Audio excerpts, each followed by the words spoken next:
시작. 나 예수는 교회들을 위하여 내 사자를 보내어 이것들을 너희에게 증언하게 하였노라. 나는 다윗의 뿌리요 자손이니 곧 광명한 새벽별이라 하시더라.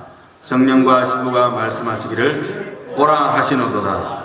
듣는 자도 오라 할 것이요 목마른 자도 올 것이요 또 원하는 자는 값없이 생명수를 받으라 하시더라. 내가 이 두루마리의 예언의 말씀을 듣는 모든 사람에게 증언하노니 만일 누구든지 이것들 외에 더하면 하나님이 이 두루마리에 기록된 재앙들을 그에게 다하실 것이요 만일 누구든지 이 두루마리의 예언의 말씀에서 제하여 버리면 하나님이 이 두루마리에 기록된 생명나무와 및 거룩한 성의 참여함을 제하여 버리시리라. 이것들을 정하신 이가 이르시되 내가 진실로 속히 오리라 하시거늘 아멘. 주 예수여 오시옵소서. 주 예수의 은혜가 모든 자들에게 있을지어다. 아멘. 첫 번째 시간인데 제가 성경의 제일 요한계시록의 제일 마지막 구절들을 읽었어요. 그렇게 한 이유가 있는데 사실은 지난번에 한번 다루었습니다만은 다음 슬라이드 보시면은 교차 대구적인 구조를 가지고 있다. 카이어스틱 스트럭처로 해가지고 1장 1절과 22장 6절이 통하고 또 22장 6절 그리고 22장 6절과 16절 그리고 1장 3절과 22장 7절 이런 식으로 비슷한 구절들이 나오면서 상반된 내용이나 아니면 강조적인 내용 아니면 반복되는 내용들 이렇게 해서 스트럭처가 진행됩니다. 그 종들에게 보이시려고 반드시 속히 될 일 예수께서 그의 천사들을 보내시고 지키시는 자들이 복이 있나니 이 예언의 말씀 때가 가까움이라. 일곱 교회 알파 오메가 이런 말들이 서로 반복이 되면서 강조되기도 하고 대칭이 되기도 합니다. 이런 교차 대구적인 구조를 가지고 있는데요. 몇 구절을 조금 자세히 본다면 다음 슬라이드 보면 요한계시록 1장 1절입니다. 예수 그리스도의 계시라. 이는 하나님이 그에게 주사 반드시 속히 일어날 일들을 그 종들에게 보이시려고 그의 천사를 그 종 요한에게 보내어 알게 하신 것이라. 요한은 하나님의 말씀과 예수 그리스도의 증거 곧 자기가 본 것을 다 증언하였느니라. 이 예언의 말씀을 읽는 자와 듣는 자와 그 가운데에 기록한 것을 지키는 자는 복이 있나니 때가 가까움이라. 아멘. 여기서 이제 반드시 속히 일어날 일이라는 표현이 나오죠. 보면은 그리고 읽는 자와 듣는 자와 그 가운데 기록한 것을 지키는 자가 복이 있다. 22장에 보면요 6절에 또 그가 내게 말하기를 이 말은 신실하고 참된지라. 주 곧 선지자들의 영의 하나님이 그의 종들에게 반드시 속히 되어질 일을 보이시려고 그의 천사를 보내셨도다. 보라 내가 속히 오리니 이 두루마리의 예언의 말씀을 지키는 자는 복이 있으리라. 아멘. 이게 이제 반복적인 내용이면서 좀 강조적인 내용으로 바뀝니다. 그리고 실질적으로는 반드시 속해져야 할 일들을 보이시려고 천사를 보이셨는데 사실은 모든 사람들에게 다 보이지 않고 모든 성도들에게 다 보이지도 않고 모든 교회들에게 다 보이는 것은 사실은 아니에요. 그렇지만은 누구를 통해서 보냈냐면 사도 요한에게 계시를 주시고 사도 요한을 통해서 기록하게 하셔서 전파하게 하신 것이다. 이렇게 보시면 될 것 같습니다. 자, 그러면 다음 슬라이드 보면 22장과 1장을 다시 한번 보는데요. 22장 16절 나 예수는 교회들을 위하여 내 사자를 보내어 이것들을 너희에게 증언하게 하였노라. 나는 다윗의 뿌리요 자손이니 곧 광명한 새벽별이라 하시더라. I Jesus have sent my angel to testify to you these things for the churches. 교회들을 위해서 천사들을 보내서 이 모든 말씀을 증거하는데 각 교회들마다 천사를 일일이 보냈다는 게 아니고 그죠? 물론 천사들 보내시긴 하시죠. 그렇지만 사도 요한을 통해서 전달하신 겁니다. 자, 그렇게 이해하면 되겠고요. I am the root and the descendants of David. 여기서 나는 다윗의 뿌리요 자손이니 상당히 재미있는 표현인데요. 다윗의 뿌리요 다윗의 조상이니 이렇게 하면 말이 맞잖아요. 사실은 그렇지만은 다윗의 뿌리 그러니까 다윗의 조상인 동시에 자손이라는 거예요. 예수님이. 그러니까 하나님의 족보상으로 한다면 다윗의 뿌리가 됩니다. 왜냐하면 하나님이시니까. 그러나 인간의 족보상으로 한다면 다윗의 자손이 되는 거예요. 그래서 다윗의 자손이라고 불리우심을 부끄러워하지 아니하시고 예수님께서는 인간의 족보상으로는 다윗의 자손이라고 불리는 겁니다. 그래서 당당하게 나는 다윗의 뿌리인 동시에 나는 다윗의 자손이다 이렇게 이야기하는 거예요. 정확한 표현이에요. 그래서 오해 없으시기 바랍니다. 아울러서 The bright morning star, 나는 광명한 새벽별이다 이렇게 예수님이 당신을 그렇게 스스로 표현을 해주고 있고요. 1장에 보면 예수 그리스도의 계시라 이는 하나님이 그에게 주사 반드시 속히 일어날 일들을 그 종들에게 보이시려고 그의 천사를 그 종 요한에게 보내요. 이제 구체적으로 말씀하시죠. 알게 하신 것이라. 종 요한을 통해서 전달한다는 겁니다. And he sent and communicated it by his angel to his bondservant John. 그의 확실한 종 요한에게 천사를 통해서 이 모든 커뮤니케이션을 이루어지게 했다. 그래서 7 교회에게 편지를 했다는 것입니다. 그것이 바로 요한계시록이에요. 요한계시록은 오늘날 우리에게도 전달되지만 그때 당시로 있는 성도들에게 사도 요한을 통해서 하나님께서 미래에 대한 계시를 주신 것입니다. 그것이 바로 요한계시록이에요. 그래서 편지입니다. 편지. 요한계시록은 편지다 이렇게 생각하시면 됩니다. 그리고 22장 13절 나는 알파와 오메가요 처음과 마지막이요 시작과 마침이라 이렇게 말씀하셨는데요. 또 1장 8절에도 보면 주 하나님이 이르시되 나는 알파와 오메가라 이제도 있었고 전에도 있었고 장차 올 자요 전능한 자라 하시더라. 그러니까 처음 1장과 마지막 부분들이 거의 겹치는 부분들이 많으면서 사실은 서론이 결론이고 결론이 서론입니다. 그만큼 중요하기 때문에 반복적으로 쓰여졌다고 볼 수도 있겠어요. 그래서 하나님 당신에 대해서 확실하게 설명을 해주고 있어요.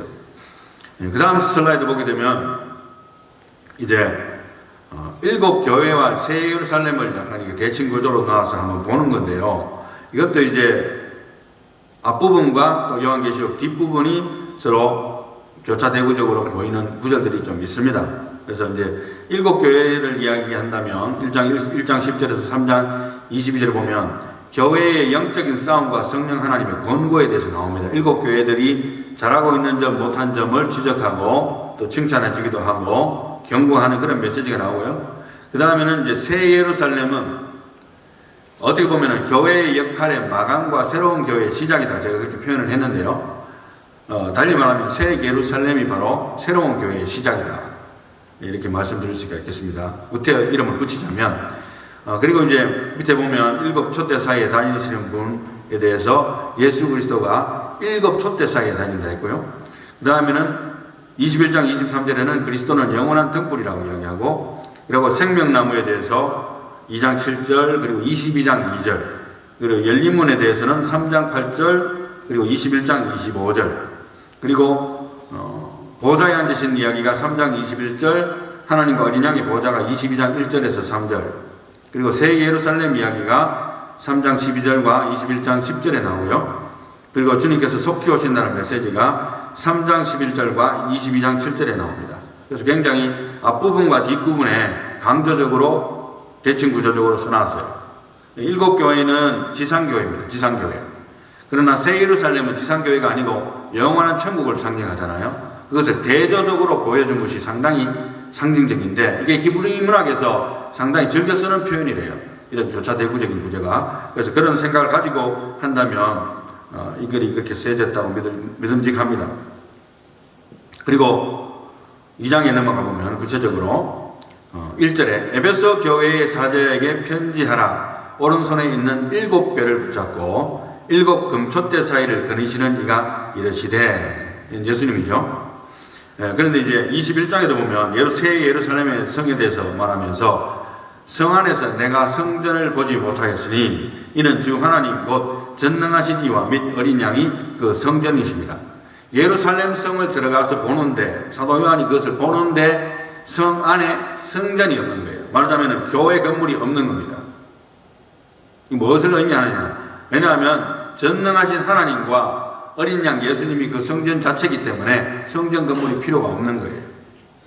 당신께 직접 예배하기 때문에. 성 안에 들어가면. 그리고 그 성은 해나 달의 비침이 쓸데없으니 이는 하나님의 영광이 비치고 어린 양이 그 등불이 되십니다. 그러니까 어두움이 없는 것이죠. 만국이 그 빛 가운데로 다니고 땅의 왕들이 자기 영광을 가지고 거리로 들어가리라. 그래서 수많은 사람들이 거기서 다닌다는 거예요. 하나님 안에서 왕래한다는 겁니다. 성 안에서 영원한 새 예루살렘 성의 모습을 보여주는 거죠. 아주 특징적인 것은 뭐냐면 지상교회는 건물이 있고 장소적인 개념이 포함됩니다. 어쩔 수 없이 사람은 그렇게 되어 있지만 새 예루살렘 성에서는 성전이 없다는 것, 이게 상당히 인상적으로 기록되었다는 거, 그렇게 기억하시면 좋을 것 같아요. 그러면 2장 7절 봅니다. 다음에 2장 7절 보면 귀 있는 자는 성령이 교회들에게 하시는 말씀을 들을지어다. 이기는 그에게는 내가 하나님의 낙원에 있는 생명나무의 열매를 주어 먹게 하리라. 그래서 생명나무 이야기가 나오죠. 원래는 어떻게 보면 아담과 하와가 에덴 동산 안에 있는 생명나무의 실과를 먹었더라면 영생해버린 거예요. 영생. 죽지 않고 영적으로도 죽지 않고. 그러니까 그렇게 못하도록 하나님이 쫓아버렸어요. 그 다음부터 이제 인간들은 원죄를 타고나게 됩니다. 뭐 그 스토리가 우리가 알고 있는데, 근데 그 생명나무와 같은 그 상징적인 의미로서도 영원히 이제 천국에서 뭘 먹고 사나 이렇게 하면 생명나무 먹고 산다 이렇게 이야기하면 좋을 것 같아요. 그래서 천국의 삶을 우리가 구체적으로 나열할 수는 없습니다만, 그래서 생명나무의 열매를 주어 먹게 하리라. 22장에도 보면 또 그가 수정같이 맑은 생명수의 강을 내게 보이니 하나님과 및 어린 양의 보호자로부터 나와서 길 가운데로 흐르더라. 강 좌우에 생명나무가 있어 12가지 열매를 맺되 달마다 그 열매를 맺고 그 나무 잎사귀들은 만국을 치료하기 위하여 있더라. 뭐 질병이 없잖아요, 천국에는. 그래서 생명나무가 있다고 표현하고 있고요. 다시 저주가 없으며 하나님과 그 어린 양의 보호자가 그 가운데 있으리니 그의 종들이 그를 섬기며 그의 얼굴을 볼 터이요. 이제 하나님을 페이스 투 페이스로 보는 겁니다. 그의 이름도 그들의 이마에 있으리라. 이마에 예수 그리스도의 이름이 찍히는 거예요. 하나님의 자녀는 뭐 상징적으로. 그 다음에 다시 밤이 없겠고 등불과 햇빛이 쓸데없으니 이는 주 하나님이 그들에게 비치심이라. 그들이 세세토록 왕노릇하리도라. 아멘. 천국에서 우리가 종노릇하는 게 아니고 왕노릇한대요. 얼마나 감사합니까? 예? 그래서 예를 들어서 하나님이 너 천국 다 와 해가지고 우리가 하나님이 우리 종처럼 부려먹으면 여기 있는 게 차라리 낫는 것 같아요. 그게 아니잖아요. 하나님께서는 우리에게 왕노릇할 수 있는 권세도 주시고 마음껏 누릴 수 있는 권세들이 있다는 것을 암시하는 구절입니다. 할렐루야. 그래서 하나님께 영광, 또 우리에게도 주시는 그 권세를 누릴 수 있는 축복이 천국에서 기다리고 있습니다. 3장에 보게 되면요, 빌라델비아 교회의 사자에게 편지하라. 거룩하고 진실하사 다윗의 열쇠를 가지시니 곧 열면 닫을 사람이 없고 닫으면 열 사람이 없는 그가 이르시되 볼지어다 내가 내 앞에 열린 문을 두었으되 능히 닫을 사람이 없으리라. 내가 내 행위를 아노니 내가 작은 능력을 가지고서도 내 말을 지키며 내 이름을 배반하지 아니하였도다. 아멘. 열린 문을 두었대요. 그런데 21장에도 낮에 성문들을 도무지 닫지 아니하리니 거기에는 밤이 없습니다. 성문들이 항상 열려 있는 거예요. 오픈 도어. 마음껏 왕래할 수 있도록 그렇게 해놨다는 것을 표현하는데요. 특별히 이제 필라델비아 교회에 예수님께서 하신 말씀 중에 인상적인 것이 네가 작은 능력을 가지고서도 내 말을 지키며 내 이름을 배반하지 아니하였도다. 이게 굉장히 중요한 것 같아요. 물론 교회마다 판단이 달랐지만 필라델비아는 능력은 작게 받았지만 그 작은 능력을 가지고도 최선을 다하면서 자기의 믿음을 끝까지 지키는 그런 모습을 보여줬기 때문에 하나님으로부터 칭찬이 있었어요. 우리 지금 현재 여러분 여기 앉아있지만 몇 명 안 되잖아요.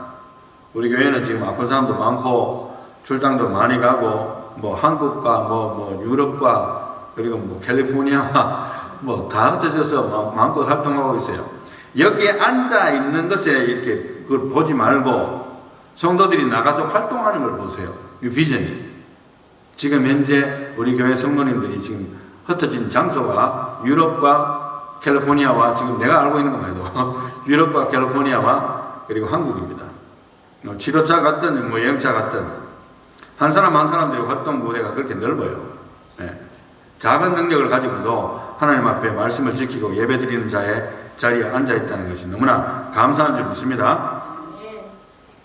그리고 이제 지난번에 제가 말씀드렸다시피 교재라기보다도 참고서적으로 제가 꾸준하게 제가 이 요한계시록 강의를 하면서 참고할 서적은 The Heart of Revelation이라고 해가지고 J. 스캇 두발 교수가 쓴 책을 많이 참고한다고 제가 말씀을 드렸습니다. 그 말 그대로 제가 계속적으로 읽으면서 제가 이 성경을 대하는 자세와 오늘은 서론적인 이야기이기 때문에 서론적인 이야기를 좀 하고 결론을 내릴까 하는데요. 요한계시록을 통해서 재확인할 수 있는 사항들을 우리가 이 교수님의 글을 통해서 보는데요. 제가 요약적으로 한다면 God the Almighty, 하나님이 누구신지를 정확히 알고 믿는 것보다 더 힘이 되는 것은 없다, 이렇게 말씀을 드릴 수가 있겠습니다. 요한계시록을 공부해서 뭘 알고 싶으세요? 내일 모레 내가 로또를 사면 당첨될 것 같다, 이걸 알고 싶으세요? 아니잖아요. 뭘 하고 싶으면 하나님이 누구신지를 더욱더 깊이 알고 정확하게 알고 믿는 것보다도 나에게 더 큰 힘이 되는 게 사실은 없어요. 그걸 피부로 안다면, 그냥 지식적으로 아는 것이 아니고 내가 날마다 그것을 느끼고 산다면 그분이 또 전능자래요. 전지전능, 모든 것을 아시고 모든 것을 하실 수 있는 분, Almighty, 그죠? 영어로 한다면 Almighty, 그죠? 그분이 바로 내가 믿는 하나님이라는 것을 안다는 것보다 더 힘이 되는 게 뭐가 있어요? 어떤 일이 터진다면 난리 나는 사람이 있어요. Calm down. 하나님을 믿으면 잠잠하고 신뢰하는 걸 배워야 됩니다. God controls money라고 제가 밑에 적어놨는데, 언젠가 제가 새벽기도 설교하면서 시편을 강의하면서 키워드로서 제가 God controls money라는 설교를 한 적이 있는데, 사람들이 돈을 많이 의지하지 않습니까? 그렇지만 사실은 젊은이들이나 아니면 나이 드신 분들이나 인생을 살다 보면, 신앙생활을 하다 보면 하나님이 돈을 컨트롤하고 계신다는 것을 많이 느낍니다. 그래서 여러분들 내가 열심히 살았기 때문에 잘 됐다고 이야기하는 것은 일반적인 논리로는 맞지만 다 틀린 거예요. 하나님이 나에게 축복을 해주셨기 때문에 잘 됐다고 말하는 것이 그게 정답이에요. 아멘.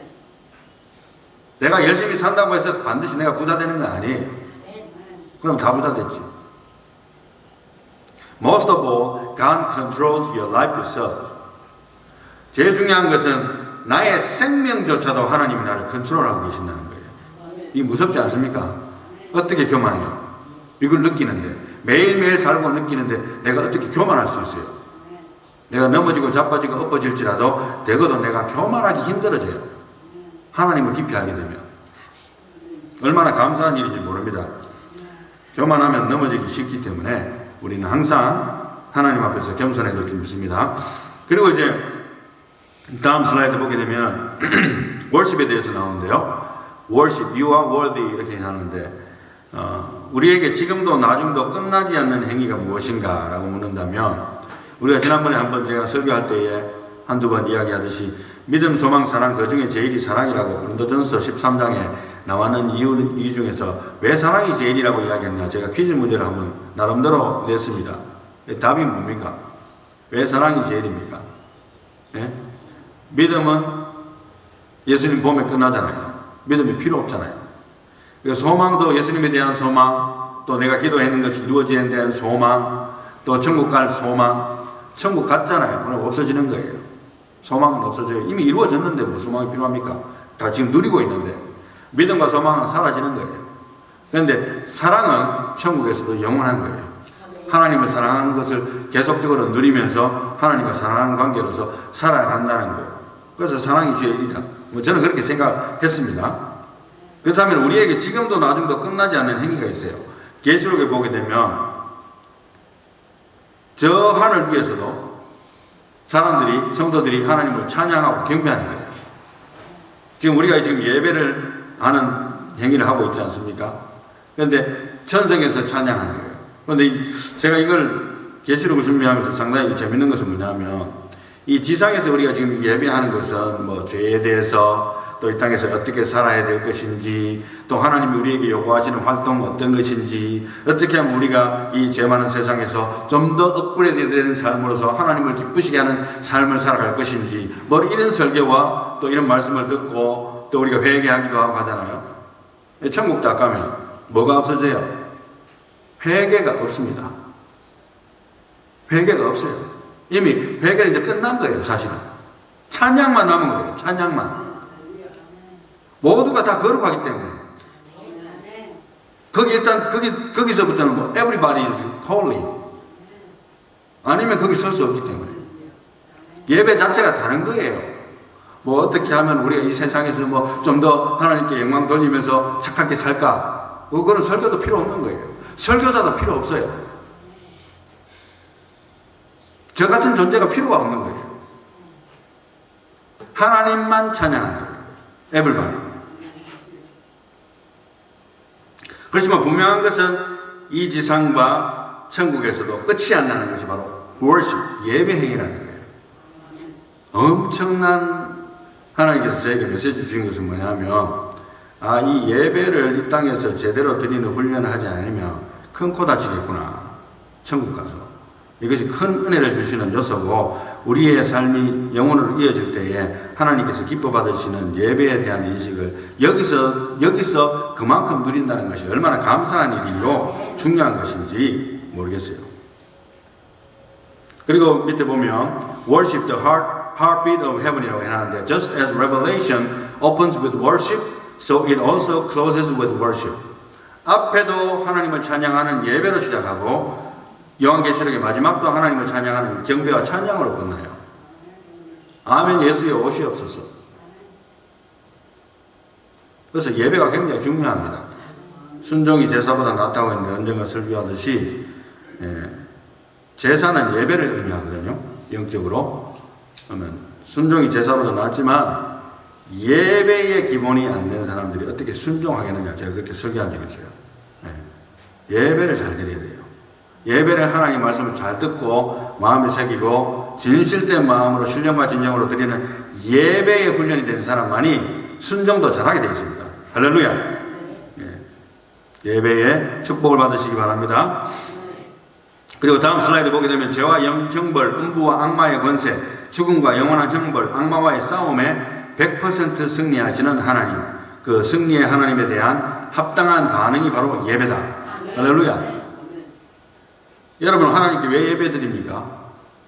하나님이 능력 많으시고 전능자이시고 결국에는 모든 악마와의 싸움에서 100% 승리하신 분이고 승리하실 것이고 이미 기본적으로는 승리하신 분이고 앞으로 모든 악의 무리들을 심판하고 사탄을 지옥불에 던져 넣을 분이 바로 하나님인 것을 확실히 믿기 때문에 100%이기 때문에 그래서 예배하는 거예요. 그분에 대한 합당한 반응, 할렐루야. 그것이 예배입니다. 요한계시록을 통해서 예배가 회복되어지는 저와 여러분들이 되시기를 축원합니다. 오늘 본문 말씀을 한번 정리해 보겠습니다. I, Jesus, have sent my angel to testify to you these things for the churches. I am the root and the descendants of David. 아까 이야기했죠? 다윗의 뿌리인 동시에 자손이다. 그리고 the bright morning star. 나는 새벽 광명한 새벽별이라 이렇게 이야기했거든요. 물론 이제 유행가 가사 노래이긴 합니다만 제가 알고 있는 노래 중에서 들국화의 행진이라는 노래가 있어요. 거기 보면 나의 과거는 어두웠지만 나의 과거는 힘이 들었지만 그러나 나의 과거를 사랑할 수 있다면 내가 추억의 그림을 그릴 수만 있다면 행진하는 거야. 나의 미래는 항상 밝을 수는 없겠지. 나의 미래는 때로는 힘이 들겠지. 그러나 비가 내리면 그 비를 맞으며 눈이 내리면 두 팔을 벌릴 거야. 행진하는 거야. 난 노래할 거야. 매일 그대와 아침이 밝아올 때까지. 그래서 Bright Morning Star라는 구절이 저한테 딱 들어왔어요. 이 성경을 읽으면서 예수님이 오시면 아침이 되는 거예요. 여러분들 이게 사람이 밤에 잠을 자고 이렇게 자잖아요. 눈을 딱 뜨면 아침이 되잖아요. 밤에 잠을 자다가 눈을 못 뜨면 어떻게 됩니까? 나는 이제 끝난 거예요. 나 삶은 끝나고 주님 품으로 간 거예요. 그러니까 실질적으로는 매일 죽는 연습하는 게 우리 잠자는 것이라고 나는 거의 믿는데요. 그래서 요즘에는 밤은 별로 싫은데 아침이 좋은 것 같아요. 그래서 원래 저는 원래 모닝 체질이기도 합니다만은 새벽이 자꾸 사모하게 되어졌어요. 왜냐하면 눈을 뜨면 어제는 어떤 힘이 드는 게 있어도 하나님께서 자기의 뉴 스피릿을 항상 주시더라고요. 그래서 기도하고 싶고 찬양하고 싶고 말씀 보고 싶고 또 하나님께, 그런데 이게 피곤하면 어떻게 됩니까? 새벽 시간에 날아가고 아침에 좀 늦게 일어나면 모든 것이 다 메스업돼요. 그래서 안 되겠구나. 그래서 힘들 때는 어찌됐든 이제 자꾸 이제 시간을 자꾸 새벽으로 돌립니다. 제가 타임을. 어떨 때 되게 늦게 일이 마치고 하게 되면 그 타임 맞춰놓는 걸 제가 못 일어나더라도 타임 맞춰놓는 이유는 만약 깨어난다면 내가 하나님 앞에 뭘 하고 싶다. 얼마 전에 이야기 들으니까 하은이가 얼마나 게임을 하고 싶으면 아침에 새벽에 일어나가지고 아무도 시키지 않는데 게임하고 학교 간대요. 게임을 하고 내가 즐기고 싶으니까 그 마음이 이해가 되는 거예요. 내가 가장 하고 싶은 것을 하고 나의 머리가 가장 맑을 때 내가 가고 싶은 것이 게임이라면 오케이, 게임 하세요. 네. 아직 어리기 때문에. 그런데 내가 가장 하고 싶은 것이 아무도 방해받지 않고 하나님과 교제하고 말씀을 읽으면서 또 찬양을 듣고 찬양하면서 보낼 수 있는 시간이 어떤 시간인가, 그걸 내가 사모해 본다면 어떨까, 이런 생각을 한번 하게 됐습니다. 그래서 광명한 새벽별처럼 주님께서 오실 텐데 어차피 오실 텐데 내가 하루라도 더 주님이 오시는 그 기쁨을 내가 누려보고 싶은 마음이 간절해진다는 것, 얼마나 감사한지 모르겠어요. 여러분도 그런 마음을 가지고 한번 기도를 해보세요. 나에게 가장 소중한 시간에 하나님과 교제하는 시간을 한번 나에게 주시옵소서. 그리고 타이머를 만드는 거예요. 할렐루야. 17절 말씀입니다. The Spirit and the bride said, Come and let the one who hears say. 여기서 이제 지난번에 제가 요한계시록 한번 하면서 언급을 했습니다만 이 구절은 여기서 보면 Spirit은 성령을 말씀드립니다. 성령과 the bride, 신부라 했어요. 여기서 성령과 아버지 하나님이라고 이야기하지 아니하시고 성령과 신부는 신랑 신부한테 신부를 말하는 거거든요. 이것은 교회를 말하는 거예요. 교회. 그런데 성령과 교회가 하나가 될 수밖에 없는 것은 하나님이 교회를 선택하셨기 때문이거든요. 그러니까 성령과 신부가, 성령과 교회가 함께 말하기를 Come and let the one who hears say come. 듣는 자들로의 말하기를 오라고 이야기할 것이요. And let the one who is thirsty, 목마른 자에게도 오라고 부를 것이고 Let the one who wishes take the water of life without cost. 그리고 원하는 자는 값없이 without cost 생명수를 받으라. 할렐루야.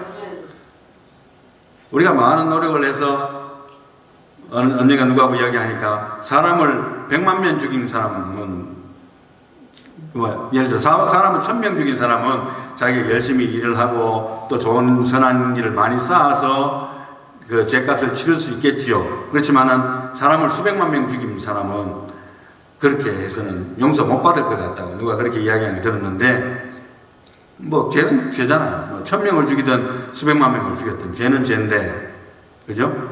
그런 사고방식은 기독교에는 없는 사고방식이에요.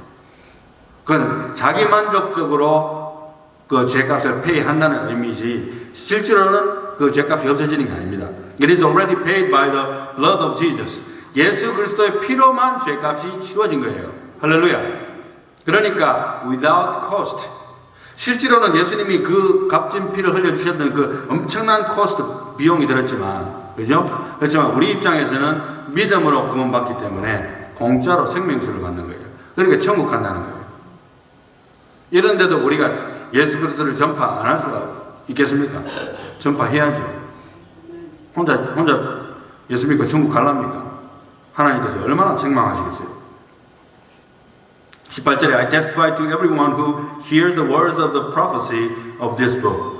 이 말을 듣는 모든 자들에게 명령하노니 누구든지 더하기를 한다면 God will add to him the plagues which are written in this book. 이 성경책에 기록된 모든 죄악들을 그에게 다 내리겠다. 이렇게 말씀하셨어요. 그리고 19절에 And if anyone takes away from the words of the book of this prophecy, 그리고 이 글에 있는 말씀들을 빼버린다면 God will take away his part from the tree of life, 생명나무에 참여하는 것, the part, 그죠? 참여하는 것을 뺏어가 버린다. 그리고 and from the holy city, 거룩한 성 예루살렘에 들어가는 것을 take away, 못 들어가게 하는 거예요. 성경 말씀을 더하게 하는 거예요. Which are written in this book. 기록된 대로만 증거하는 거예요. 그래서 저도 그렇게 책임감을 느끼고 그대로 증거하려고 합니다. He who testifies to these things said, 이 모든 것을 증거하시니까 가라사대 Yes, I am coming quickly. 내가 속히 오리라. Amen, come, Lord Jesus. 아멘 주 예수여 오시옵소서. The grace of the Lord Jesus be with all. 아멘. 예수 그리스도의 은혜가 모든 자에게 있을지어다. 이렇게 요한계시록이 끝이 났어요. 오늘 성경 설교 말씀의 제목이 뭡니까? 기록된 말씀의 무게. 이렇게 제가 잡아봤는데요. Weight of the written word of God.